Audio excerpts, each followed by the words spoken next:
Hi, welcome back to my channel. I'm Julia, and today I'm going to discuss my breakup letter with the good and the beautiful. First and foremost, I want to put this out there that I'm not going to get into anything specific over what I found in the pilot because I am under a non-disclosure, and I really don't feel like being sued for hundreds of thousands of dollars or millions of dollars just to share with social media. I'm not going to do that. Maybe after the product is released and I go through it and I can see if many of the issues that I found in there are still present, I'll point those things out. But until then, I'm not going to be able to do that.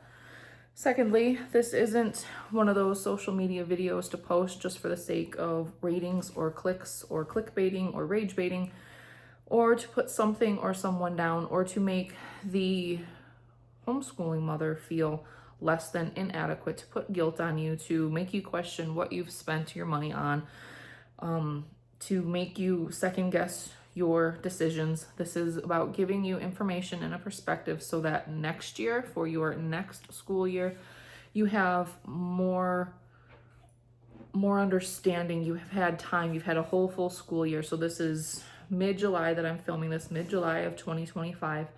And depending on what time you see this could give you potentially 8, 9, 12 months of research and time to think and pray and discern about what the direction is for your family, and for you not to make any knee-jerk reactions for your family right now, today, or for in the next few coming weeks, especially if you're about to start your school year and you've just purchased all of your stuff. Don't do that. Just hear me out and then make a decision going forward after you have thought about things and you have researched whether you want to stay the course with the good and the beautiful, whether you are going to move away from it, or you're just not going to use them at all because you're new to homeschooling and you've never used their products before. All that being said, let's get into this. So for those that don't know, we had signed up to be a pilot family for the good and the beautiful language arts level 7. That started, the requirement to do the work started several weeks ago at the beginning of the month. And after a week of looking over the materials, again, I don't have access. They don't give you access to the full scope, to the full program. I don't see how it's going to go from the first week to the final week. I don't know where you're going to end up. I don't know how they're going to get you there. But all I can say is that what my husband and I saw in that first week, we said, nope, we're done. We're not going to do this. We have, how do I say this without giving away information? Because again, I don't want to get sued into oblivion. One of the problems that people find, or the concerns that they have, is that it is owned by a Mormon or an LDS member, Jenny Phillips. And they're concerned that you're going to find Mormon ideology, phraseology, pictures, people, what have you. And if you have been around the homeschool community for any length of time, you know the company Gather Round. The owner of Gather Round, Rebecca Spooner, released a blog, I don't know, 6, 7, 8 years ago now, about why she was no longer going to use the good and the beautiful. And from there, Gather Round was developed in response to needing something that's going to function like a good and the beautiful, have something beautiful and rich, but you don't have to worry about any of the doctrines, definitions, terms, leaders. As my husband pointed out to me, my husband has a long history with Mormons. He has a lot of insight and background personally, his personal experience. My husband's in his 50s. He's lived a long life and he's had a lot of connections.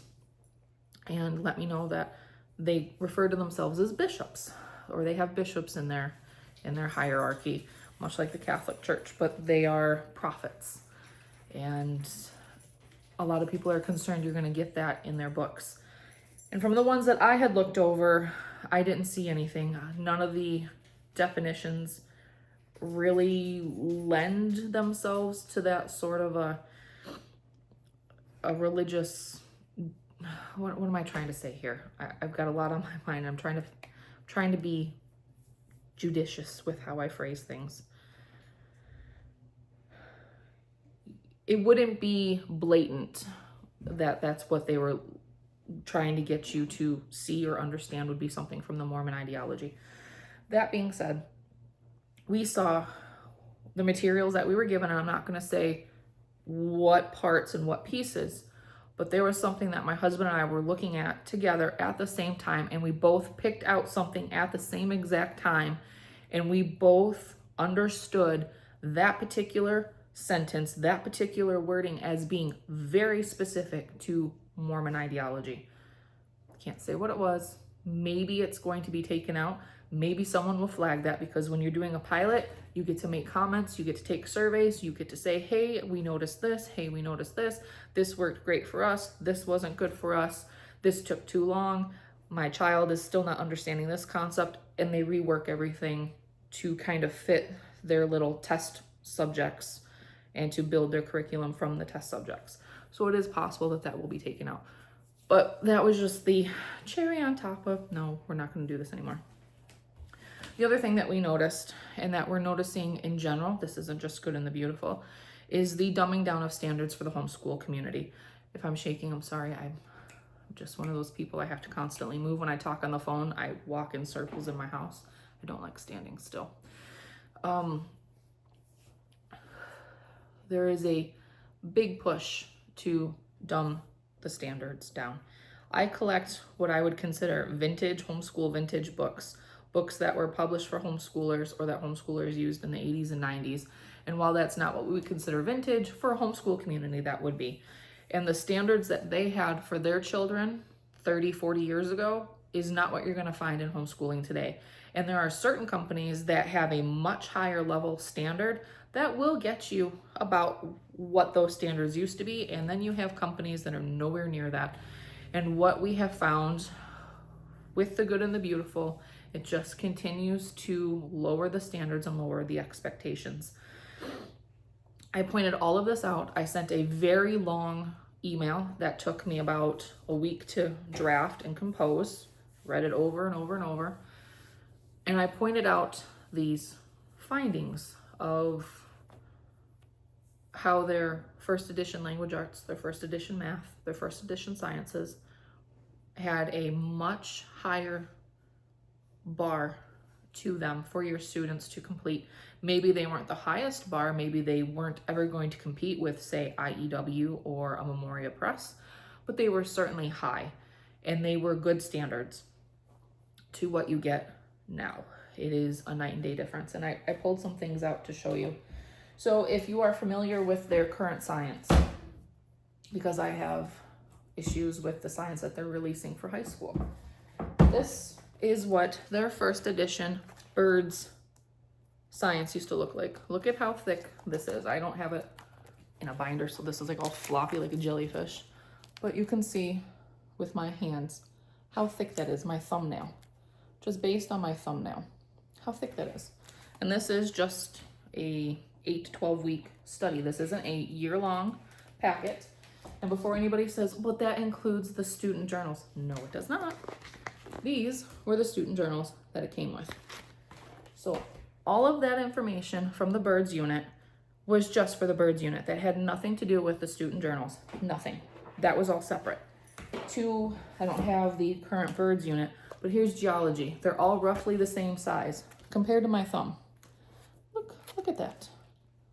Look at that. That is a fraction of what it used to be.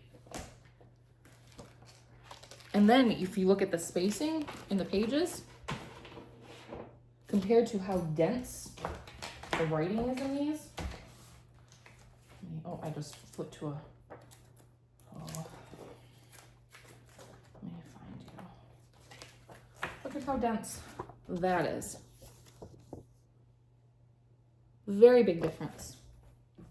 Very big difference. Let me get out the geology one again, so you can do a side by side.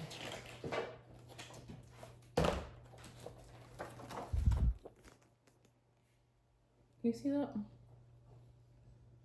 Now, granted, there are pictures on this, but you can see there's a lot more white space than there is here. And that's common throughout all of their new units. So let me just fold this up just so I don't damage it.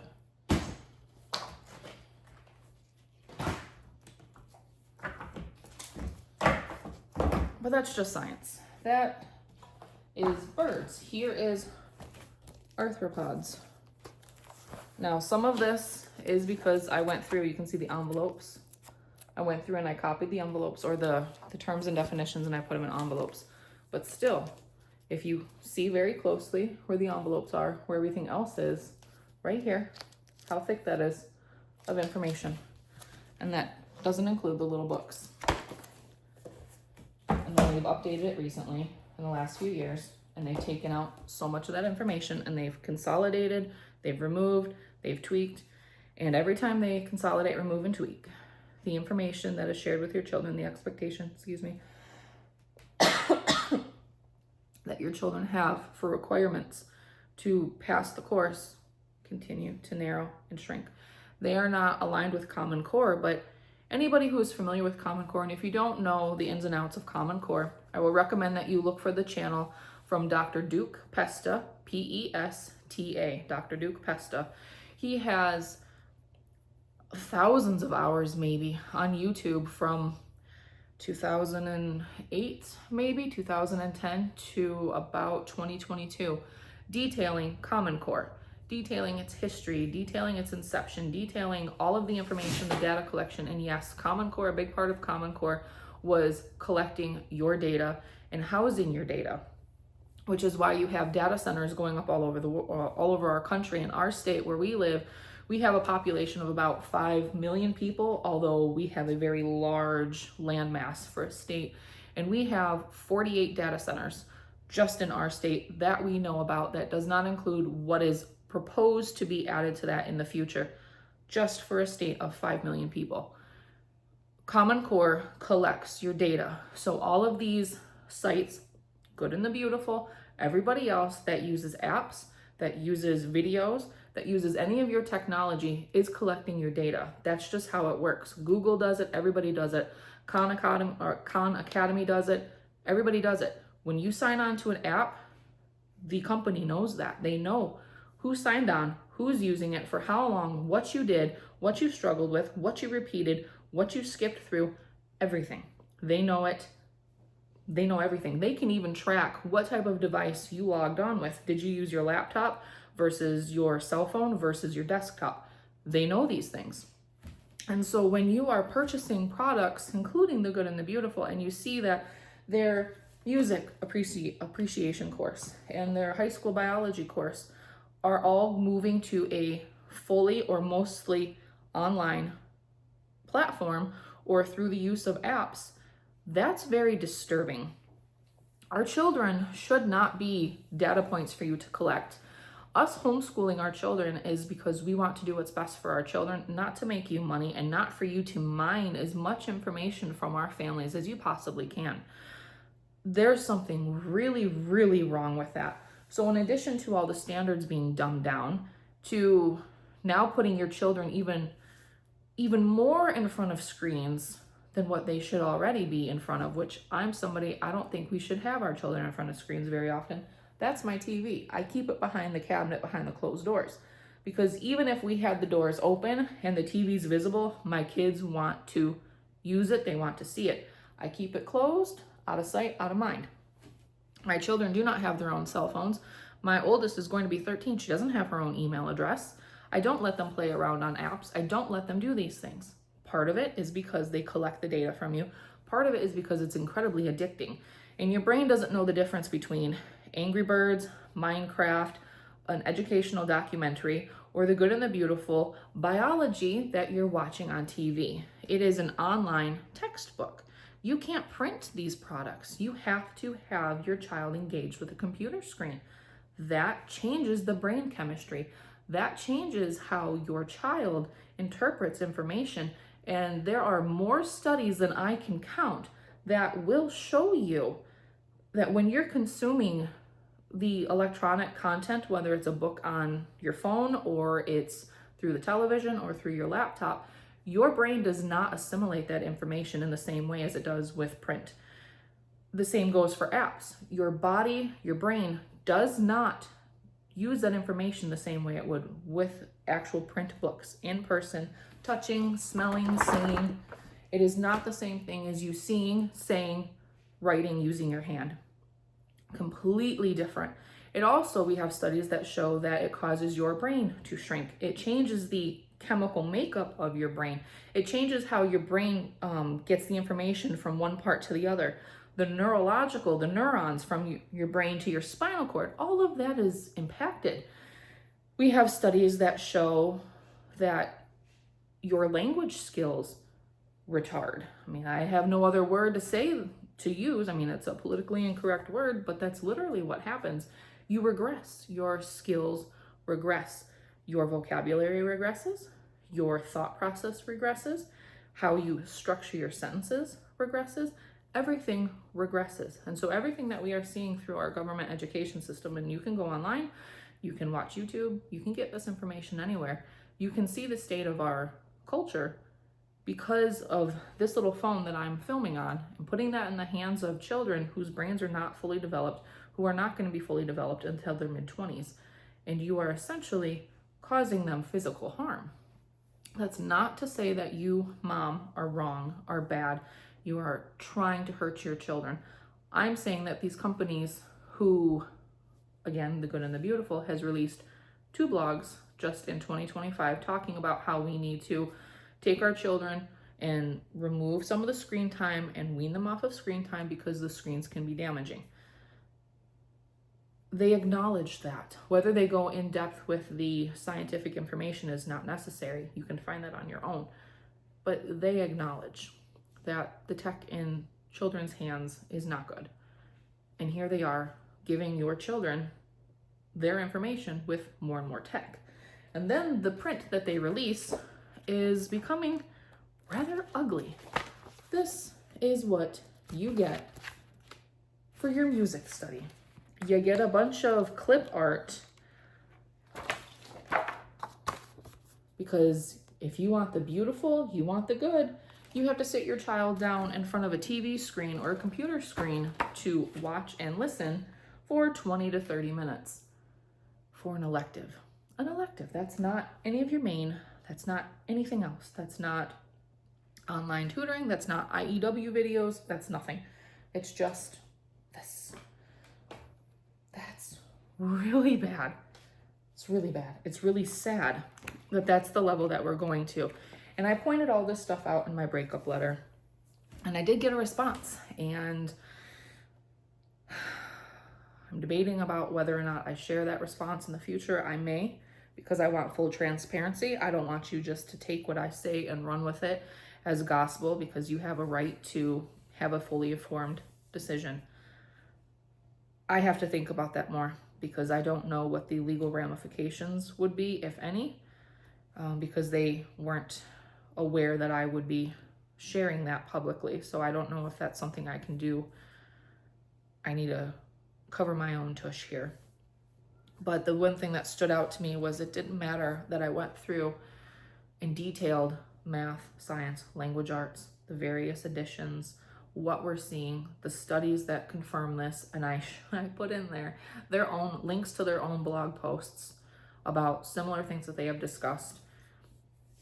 I included my concerns with how they word certain things with Mormon ideology. And essentially what I got back was the person that I sent it to shared it with Jenny Phillips, or so she says she did, and that it made Jenny Phillips very sad. I quote, very sad, that something to the effect that I would impugn her or I would accuse her falsely of harming children, something of that nature. I'm not accusing anybody of harming children, but I find it very suspicious that when you have customers that are sharing this information, that are detailing how we don't like or how we are seeing these changes, we're the ones that are spending the money on this. We are the ones that are putting this in front of our children. We are the ones that are encouraging others to use these products, or at least from my standpoint, my use of them has always been from a survival standpoint. I would rather use other products, but I haven't been able to because I couldn't wrap my brain around it while I'm being very sleep deprived and had medical issues. Is that an excuse? Probably. Could I have done something different? Probably. I could have scaled back and just stuck to the 3 R's, reading, writing, and arithmetic, and did those things really, really well instead of trying to include history and science and electives and all of these other things, and did a whole bunch of things poorly or with mediocrity and just focused on 3 things and done them really, really well. I didn't do that. That's on me, mea culpa. However, if you're going to put your products out there and then you're going to update your products and you're going to say it's because you're doing what's best for the customer, well, your customer is right now telling you, I'm seeing this pattern. You can see this pattern on social media. You can see this through blogs being talked about for many, many years. Why is this happening? And the only way that I can understand that it's happening is financials. It saves them a lot of money not having to have print products. You can have a textbook online and then you don't have to worry about print. It's accessible to the customer immediately. But also, it prevents that product from going into the resale market. So you're keeping more of the sales to yourself as the company. You don't have to compete with people selling used curriculum. So that cuts that part of the transactions completely out. It saves them money when they're developing apps. So, and that's for any company. You can put your kid and give them information with the apps versus them having to design everything and update print materials every so often. It doesn't take any time, or not as much time, to redo an app as it does redoing actual print materials. And then you have to have editors, you have to go through various stages of printing and putting everything together and redesigning, whereas when it's online, a team of 1 or 2 can do that. So this is much easier to put together than print-wise, than having to do this stuff. That artwork, you have to find it. And it's a lot easier to just get coloring pages with violins and clip art. It doesn't take any time. I'm not trying to recommend you don't use them. I'm not trying to tell you that your child are going to be horribly stunted by using them. I'm just trying to put out there that you need to pay attention to whether it's this company or it's others. The push to move everything electronic is detrimental. It is going to hurt your children. It is going to harm them. Plus, when everything is electronic, you don't get to see your eyeballs on the products to see exactly what is being said. And for a company that is led by Mormons or owned by a Mormon, that's going to be a problem for those of us that are not. You can't see specifically what they're being told. You can't see the terms and definitions. You can't see how something is phrased. You can't see who the people are that are being quoted. The more that it's online is just directly between the student and the company, and you have to put your full trust in that company that they're not going to introduce anything to your children that you don't want them introduced to. And that's not to say anything about how that's going to hurt your child's brain and all of the issues that are going to stem from that. So the good and the beautiful, I have to break up with you. I have to walk away. And I have been struggling with this one for many, many, many months, because on one hand, their level 3 came in handy. It was an answer to a prayer at a time when I had nothing else I could do and had 2 functioning brain cells. But I'm looking at everything else and I'm reflecting on this struggle that I've had since March. It is now mid-July and I'm still questioning what the heck I'm gonna do with my kids. And even from my 7th grade and 5th grade reveals, things are changing from that. There's certain things that I've taken out and I'm going to exchange. And there's a lot of notes that I've been making so that next year for 8th and 6th grade, things are gonna be a lot different. A lot different. This has been a year of struggle and change and growth, and I'm starting to see, now that I've had some sleep in the last couple of weeks, just how unimpressed I am with what is on the market. And the homeschool community, the homeschool commodities market is set to be worth 15 billion with a B, $15 billion in the next 5 to 7 years. That's how much homeschooling, I don't want to say is growing because it's still a small portion of the population at large, but that's how many people are seeing us as commodities and a way to make money from us and our children. It's $15 billion. 20 something years ago, that's what the fitness and diet industry was worth, and it just grew from there. And you can see today all of the chaos that that's caused. I'm not even going to get into that because that's just going to be insane. But if you're someone that follows trends and you're someone that researches things, you will know that it's not necessarily a good thing that what you're doing with your children to keep them safe and to give them the education that they deserve is now being used as a moneymaker for all of these companies. They don't care about you and your children. They care about their dollars. And that's not to say that there aren't these small mom and pop shops that really want to give you something great because they wanted something great for their children, so they decided to make something for their children, and then they shared it with everybody else. I'm not saying that that's bad or wrong or that they hate your kids and they want to see your kids corrupted.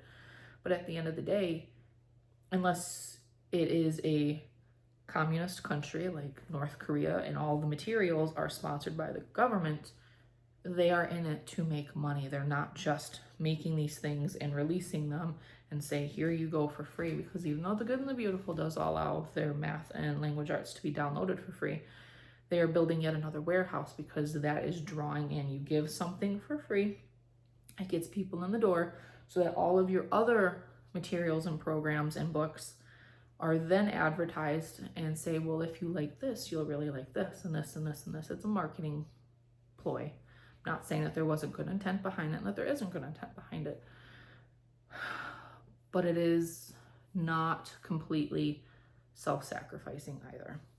Just pay attention, research, be careful who you trust, be careful what you use with your children. Take your job as a parent educator very, very seriously, and don't make the mistake that I and others have made by just using the curriculum to take everything off your hands because you're busy, you have lots of kids, you're sick, you're whatever. Children need to be independent. They can use all this stuff and I can be left alone. We're the parent educator. We decided to teach our children, so therefore we need to actually teach our children. And we need to be the one that is nose in the book. We need to make sure we fully understand, we fully see what they're doing. We need to work with our children, and that doesn't stop when they're in 3rd grade, 5th grade, or even 10th grade. We need to be fully involved in the full process, because at the end of the day, it's not The Good and the Beautiful or any other company that is responsible for our children. It's us.